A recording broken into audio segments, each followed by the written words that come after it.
Breaking news on the Mueller investigation. Word just now, President Trump today answered written questions submitted by the special counsel's office. The questions presented dealt with issues regarding the Russia-related topics of the inquiry. The president responded in writing. That's from Jay Sekulow. He's counsel to the president. I want to bring an IFRA law partner, former Department of Justice prosecutor, Jim Trusty. Jim, this is sort of the moment we've all been waiting for, and it feels like maybe this could sort of expedite us to some sort of resolution here. What do you make of the fact that President Trump has finally submitted these answers? It didn't take long. He said he would do it. Where does this take us?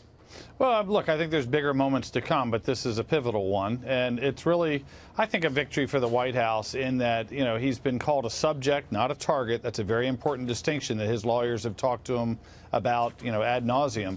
And to have a situation where you have a take-home test where the homework comes to you and you sit down and you fill it out with some level of assistance from your attorneys, that's a good moment for him. And I also think the probe probably doesn't expect that there's going to be, you know, heart-wringing confessions coming back on the paper that they get from the president. So it smells a little bit more like checking a box before we get to the conclusion of the probe.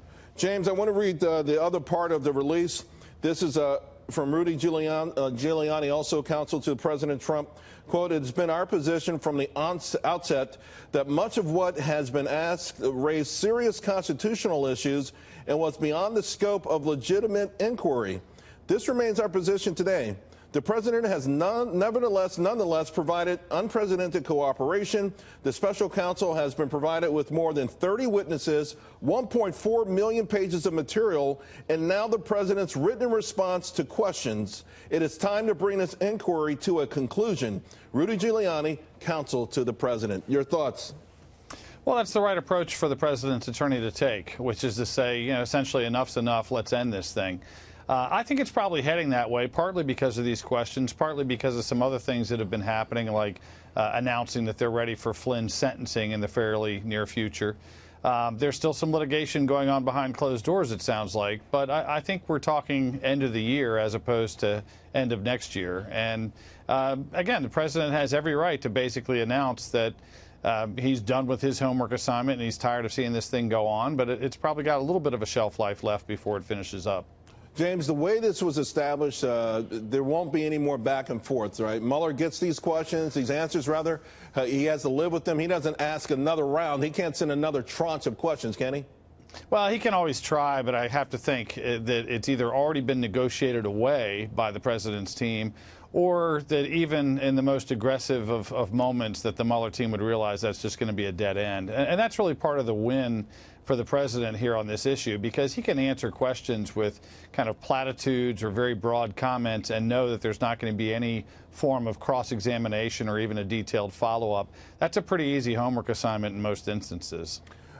There have been arrests, there have been trials, there have been some indictments, but there really, from what I can see, hasn't been anything that connects a sort of obstruction of justice or the White House themselves, President Trump, you know, dealing with the Russians. You know, you've got some Russian folks that Mueller and company are looking for that probably will never come to this country to face that justice, and some other peripheral players, if you will.